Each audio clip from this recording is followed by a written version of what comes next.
They had nothing left. No roof, no food, no strength. Jenna, a desperate mother, watched her own son wither away on the streets of Paris. Chris, only 10 years old, already knew what hunger, cold, and abandonment meant. And then she appeared. Kate. Draped in jewels, expensive perfume, and uncertain intentions. A billionaire who, out of nowhere, offered what Jenna could never give: a home, food, and a future. But there was a price. Jenna would have to leave her son with that stranger for a whole year. No guarantees of return, not knowing if she was saving Chris or losing him forever. What if it was the only chance to keep him from starving? What if he never wanted to come back? Or worse, what if the billionaire had lied from the very beginning? The streets of Paris are beautiful to those who pass through them quickly. For tourists, it's easy to be enchanted by charming cafes and historic monuments. But for Jenna and Chris, the city was a silent battlefield, a daily test of survival. Jenna, a single mother of only 32 years, couldn't remember the last time she had slept under a roof. She had lost her job over a year ago, and with no family or friends nearby, she was swallowed by a cruel system that spares no one who is vulnerable. The money ran out, the resources ran out, the options too. Over time, everything she owned fit into 2 old bags. And what hurt the most, her son Chris, only 10 years old, now had to walk the streets begging for food. He didn't cry, he didn't complain. He tried to be strong for her. But Jenna saw the exhaustion in the boy's eyes. Hunger had a name, a smell, a face. It was cruel and constant. Chris was smart, polite, and sometimes managed to earn a few coins helping tourists carry luggage or selling drawings he made with broken colored pencils.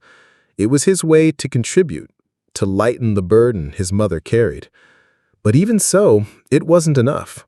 Many nights they slept with empty stomachs, holding each other, trying to keep warm on the cold sidewalks of the city. And then she appeared. Kate Moreau, billionaire, heir to one of France's most influential families, elegant, discreet, and used to seeing the world from above.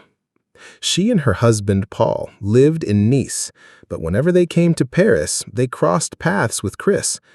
At first, Kate only left a few coins. Then she started bringing small snacks, clothes, even books for the boy. But there was something there. A different sparkle in the woman's eyes every time she looked at Chris, a kind of silent, inexplicable connection. Kate couldn't have children. After years of trying, failed treatments, and sleepless nights, the pain of motherhood never experienced became an emptiness that not even money could fill. And when she saw Chris alone, talented, with a huge heart despite the misery, she felt something different, an impulse. One cloudy autumn morning, Kate approached Chris with a gentle smile. She sat beside him on the sidewalk, as if wanting to listen, not just speak. "Have you ever thought about what it would be like to live in a real house?" she asked. Chris, not quite sure what she meant, just shrugged. "I wish my mom had a house. Then we could make pancakes in the morning, like in the movies." Kate chuckled softly, moved. Then, her voice trembling, she went straight to the point. "If you want, I could take care of you for a while, just until your mom can get back on her feet. What do you think?" Chris hesitated. His gaze scanned the street, as if searching for his mother's presence. He didn't want to leave her, but he also wanted to see her happy. He wanted a bed, a hot shower. He wanted to be able to study, play, have something he never had: stability. "Only if my mom lets me," he answered honestly. Kate smiled. "Then let's talk to her together." Hours later, Jenna's eyes met Kate's. They were sitting on a park bench with Chris beside them. Jenna listened to the proposal in silence, while her heart screamed. Kate was kind. She explained everything, said she didn't want to replace Jenna, that this was only temporary. 1 year. Just 1 year, so Jenna could work, get off the streets, start over. During that time, she would ensure Chris was safe, fed, and studying. Jenna held her son's hand tightly, as if letting go would make him disappear. Her mind was a whirlwind. She barely knew this woman. What if it was a trick? What if she never saw her son again? But then she looked at Chris. She saw his hollow cheeks, the dark circles under his eyes, the torn clothes. And she thought, what if he stays with me and gets sick? What if we both starve to death this cruel winter? Her mother's heart shattered into pieces, but her reason, hardened by pain, knew the answer. She looked at Kate, held back tears, and said, "Take care of him as if he were your own, but never let him forget who his mother is." Chris, confused and with tears in his eyes, hugged his mother tightly. He didn't want to go, but he trusted her. If she said it was best, then he would go. That night, Jenna was alone. For the first time in 10 years, her son was not by her side. The silence was deafening. She cried. She hated herself. But at the same time, she felt a thread of hope. Maybe, just maybe, she had given her son the only real chance to survive. Meanwhile, Chris entered a real mansion for the first time. Soft rugs, huge windows, a bed all to himself. Kate and Paul welcomed him warmly, as if he were the missing piece in their lives. He had dinner, took a hot shower, got new clothes. But even amid the luxury, before going to sleep, Kate made a drawing. It was him and his mother hand in hand, smiling in front of a simple little house, and with shaky letters he wrote, "For when I come back." Kate's heart tightened when she saw it. And so this story began, a choice made between love and despair, a decision that seemed right, but was about to become the center of a whirlwind of unexpected consequences. Chris's first days at Kate and Paul's mansion felt like a dream straight out of a picture book. He woke up to the smell of freshly baked bread, had breakfast with fruits he had only seen in advertisements before, and marveled at the luxury around him. The bed was so soft it seemed to hug him every night. For the first time in a long while, he slept without fear, without cold, without hunger. Kate treated him like a son. She took him to the park, made a point of helping him with his homework, and put him to sleep by reading stories, something Jenna always did whenever she could, even on nights they lay on cardboard. Paul, a bit more reserved, also showed affection. He took Chris on rides in his vintage car and enjoyed teaching the boy about mechanics, art, and history. Chris felt torn. He loved every discovery, every unexpected privilege, every gesture of kindness. But every time he ate something delicious, he thought of his mother. Every time he got in the car with Kate and Paul, he imagined what it would be like if Jenna were there too. Secretly, he made drawings. There were always him and his mother together in different scenes, in a little house with a garden, riding bikes, hugging in front of a Christmas tree. He kept each drawing in a small box hidden in the closet. It was his greatest treasure, and his silent promise to return. Meanwhile, Jenna fought with all her strength to change her life. Chris's absence was like an open wound, but it was also what drove her. She found temporary shelter in a support institution and, with the help of social workers, got a job as a cleaning assistant in a restaurant. The salary was small, but it was the first step. After 2 months, she rented a small room on the outskirts of the city. It was modest, but had a real bed, a sink, and a roof that kept the rain out. For the first time in a long time, she cried with relief. Days passed, months piled up. Jenna stayed strong. Every coin saved was thought of Chris. She bought simple toys at markets, gathered clothes for when he returned, and hung photos she still had of her son in the room. It was like building a home while waiting for the return of her heart. Chris, now enrolled in an elite school, experienced a completely new world. New notebooks, classmates with powerful last names, teachers who demanded discipline, but also believed in his potential. Kate made sure he took painting, music, and swimming classes. She said the boy had a natural talent, and Chris smiled, shy but happy. Despite everything, he didn't leave humility behind. He was kind, everyone's friend, and never bragged about what he had. Even when classmates mocked his humble background, he just smiled and said, "Not everyone is born lucky, but everyone can choose to be good."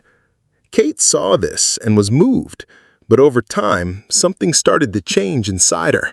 Affection turned into attachment. Admiration became a desire to possess. She saw Chris as the son she never could have, and that began to awaken dangerous feelings. Paul noticed first. He saw how Kate talked about Chris as our son, even in unrelated conversations, how she avoided mentioning Jenna, and how little by little she seemed to want to erase the traces of the biological mother. "Love, he'll go back to his mom, remember?" Paul said one evening as Kate folded Chris's clothes with exaggerated care. "I know," she replied without looking at him, "but what if he doesn't want to go back?" Paul looked at her, surprised. "You promised." "I promised to help," she murmured, "not to give away a piece of my heart." That night, Kate stayed awake, staring at Chris's bedroom door. The shadow of the sleeping boy, lit by the hallway light, looked like the perfect drawing of a life she always wanted and was about to lose. Meanwhile, Jenna fought with all her strength to change her life. Chris's absence was like an open wound, but it was also what drove her. She found temporary shelter in a support institution and, with the help of social workers, got a job as a cleaning assistant in a restaurant. The salary was small, but it was the first step. After 2 months, she rented a small room on the outskirts of the city. It was modest, but had a real bed, a sink, and a roof that kept the rain out. For the first time in a long time, she cried, with relief. That night, she looked up at the ceiling and smiled, tears in her eyes. "Just 2 more days, my love. Mommy is waiting for you." But on the other side, something dark was taking shape. Kate, with a heavy heart, made a silent decision, one that would change everything. What if she didn't let Chris go? What if she said that Jenna no longer existed? She knew it was wrong, but she truly believed Chris would be happier there, with her, with Paul, with that life. 2 days before the trip back, Kate sat with Chris in the mansion's garden. He was excited, telling her how he wanted to show his drawings to his mother, how he planned to surprise her by cooking pancakes. That's when Kate interrupted, her eyes moist. "Chris, my love, there's something I need to tell you." Chris stopped. His heart raced. He had never heard Kate speak in that tone. She took a deep breath. "Your mother got sick, very sick. It all happened very fast, and she didn't make it." The world stopped. Chris looked at her disbelieving. "No, that's not true. I was going to see her. She was waiting for me." Kate tried to hug him, but Chris pulled away, trembling. "I want to go to Paris, now. I want to see where she's buried." "Not now, sweetheart. It's not a good time," she said, trying to calm him down. "It's better if you stay here, with us." But something inside Chris screamed. He couldn't explain it. It was as if the pain didn't make sense, as if something wasn't right. And he was right. That night, Chris heard Paul talking on the phone in the office. Yes, I know it's risky, but it's signed. The custody is ours now. Pause. Of course it's fake, but who will prove it? Chris froze. His mother was alive, and he was a prisoner. Rage took over him. The sweet, dreamy boy felt his world collapse. He gathered what he could, his drawings, some coins he had saved, a coat, and he ran away. In the middle of the night, he climbed over the mansion's wall, ran through the empty streets, until he reached the train station. He was only 10 years old, but he had something bigger than fear: love. And it was that love that would guide him back home. The train station seemed like a giant asleep in the middle of the night. Chris, breathless and sweating cold, ran through the empty corridors with wide eyes and his heart pounding in his chest. He could barely think. The fear was great, but the urgency was greater. He wanted only one thing: to get back to his mother. With the coins he had secretly saved, he managed to buy a ticket for the 5 a.m. train to Paris. It was little money, but enough. He hid on one of the benches on the platform and stayed there, shivering from the cold, hugging his knees. The coat was thin, the floor was icy, but his heart burned. In his worn-out backpack, he carried the drawings, hope, and the truth. Hours later, the train arrived. He boarded without looking back. The journey lasted a few hours, but to Chris, it felt like days. The boy looked out the window, imagining how the streets of Paris might be at that moment. Was his mother still living at the same address? Was she okay? He had no phone, no exact address, only the memory of the way to where Jenna said they would live one day. When the train arrived at the station, he got off as if fleeing a nightmare. He ran through the streets with the certainty of someone who knew exactly where to go. He crossed alleys, avenues, bridges, until he stopped in front of an old building, its facade cracked. But to him, it was the Palace of Hope. He climbed the steps, and even before knocking, the door opened. Jenna. For a moment, the two were silent, just looking at each other. Time seemed to freeze. And then, "Mom!"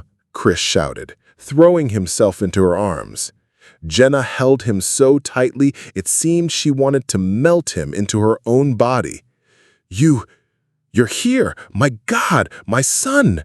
She cried, he cried, they cried for the lost months, the interrupted hugs, the sleepless nights, the silent fears. Chris sobbed, clutching his mother's coat as if afraid she would disappear again. Jenna stroked his face, checking every detail, every mark, as if needing to convince herself it was real. After a few minutes, Chris told everything. Every word was like a stab. Jenna felt anger, pain, outrage, but above all, gratitude. Her son was alive, and he had come back for her. She knew what she had to do. "We're going to the police," she said firmly. "They won't take you from me again." At the police station, Jenna told everything. She spoke about Kate's proposal, the verbal agreement, the lie about the death, the forged custody document. The officers listened attentively, but something bothered them. When they pulled the official adoption record, they found a document supposedly signed by Jenna with a notarized signature and everything. "But that's a lie! I never signed anything!" she screamed, desperate. Chris confirmed, saying that he had heard Paul talking about the forgery. But there was no proof, no recordings, no witness other than a 10-year-old boy. "Unfortunately," the officer said cautiously, "until the justice system investigates the case, legal custody belongs to Kate and Paul. That's what the system says. And if you don't cooperate, it could be considered kidnapping. The words hit like an earthquake. Jenna dropped to her knees, sobbing. Chris hugged her tightly. "I'm not going back. I'm not," he shouted. "My love, we'll fight, but it has to be the right way." Jenna swallowed her pain. She knew she couldn't risk losing her son forever. So, with a broken heart, she took Chris back. A police car escorted them to Kate and Paul's mansion. Kate opened the door and, seeing Chris, ran to him as if he were a long-lost treasure. But Chris looked away. "You lied to me," he said, his voice cold. Kate tried to argue. She cried, begged for forgiveness. She said she acted out of love, that she had become too attached. Paul, quieter, just watched, visibly ashamed. Chris didn't respond. He just went upstairs and locked himself in the room. That night, Kate couldn't sleep, and Jenna, back in her empty apartment, felt defeated. But fate still had a hidden card. The next day, while cleaning the garden of a luxurious house in one of Paris's upscale neighborhoods, Jenna could barely hide her sadness. That's when Claire, the homeowner, a black woman, elegant and with a striking presence, called her over to talk. "What's going on, Jenna? You're not the same anymore," Claire asked, her voice firm yet comforting. Jenna hesitated, then broke down. She told everything, from the day she entrusted Chris to a stranger to the moment she lost him. Claire listened silently. Then she stood up, picked up the phone and said, "I'll introduce you to the best lawyer I know. This won't end like this." That week, the case began to move forward. The lawyer hired by Claire was experienced, and within days found inconsistencies in the custody document presented by Kate and Paul. Conflicting dates, a scanned signature, a notary seal with no record. Everything pointed to forgery. The investigation was reopened. Meanwhile, Chris lived in silence at the mansion. He didn't talk to Kate or Paul. He spent his days locked in his room, drawing the same image, him and his mother, hand in hand, looking toward the horizon. When the officers arrived with the court order, Kate nearly fainted. Paul just lowered his head, defeated. "Chris, you're free to go back to your mother," the lawyer said, smiling. Chris ran to the door, didn't even look back. Outside, Jenna waited for him, holding a small backpack and a heart full of hope. When she saw him, she dropped to her knees, overcome with emotion. Chris ran to her, and they embraced as if no time had passed. Kate cried from afar. She watched Chris leave without hate, but without forgiveness. And for the first time, she felt the true weight of everything she had done. But it wasn't the end, just a new beginning. Kate's house, once filled with voices, smiles, and the hurried footsteps of a child, was now silent. Chris's room remained untouched. The toys, the books, even his favorite pajamas, everything was still there. But the boy would never return. Every night, Kate sat on the edge of his bed, clutching the little note he left when he left. In the innocent handwriting of an 11-year-old boy, there was only one sentence. "Thank you for everything, Mommy Kate and Daddy Paul, but my real mother needs me now." And it tore her apart, because for the first time she understood what Jenna had felt when she lost him. Paul, with discreet tears in his eyes, comforted her. But even he knew Kate didn't need comfort. She needed forgiveness, to forgive herself. Because, yes, she had loved Chris. She had cared for him, fed him, put him to sleep, read stories, taken him to school. But now she saw that all of it was built on something terribly wrong. The pain of a poor mother who had been forced to give up her son out of desperation. She spent days in silence, refusing meetings, dinners, even work. Everything seemed small, trivial, compared to that hole now living inside her. Until one morning, Kate looked at Paul and said, "I don't want to be remembered as the woman who stole a child. I want to be remembered as someone who gave him back and tried to love right." That's when she made a decision. Not to erase the past, because that was impossible, but to rewrite it with generosity.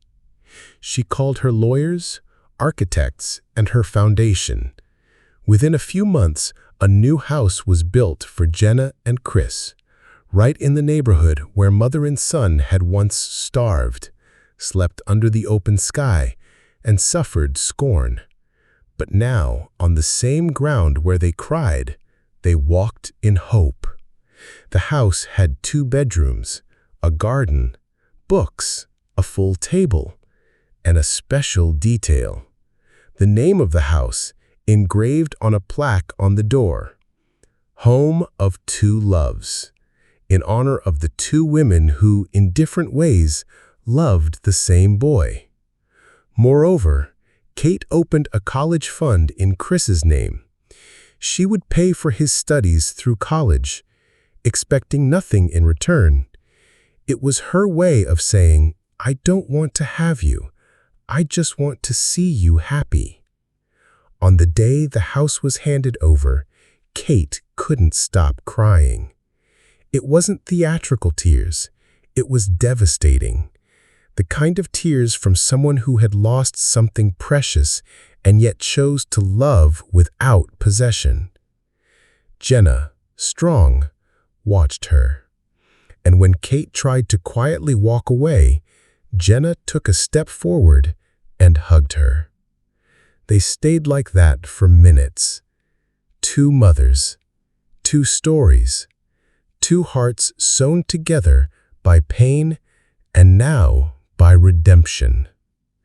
Chris ran to them and hugged them both at once. And at that moment, everything felt right. Not perfect, but right. As if, despite everything, love had found a way. Kate and Paul returned to Nice shortly after, but every month a letter arrived for Chris, signed with 2 initials, K and P. Because sometimes true family is not born from blood ties, but from the courage to love right after having loved wrong. This is one of those stories that makes us reflect on the true meaning of love, the kind that doesn't control, doesn't buy, doesn't imprison, but that frees, heals, and transforms. If this story touched your heart in any way, don't keep it to yourself. Like it. Share it with someone who needs to hear it today. And if you're not following the channel yet, take the chance to subscribe now. Here, you will always find stories that move, inspire, and remind us of what truly matters. Until next time.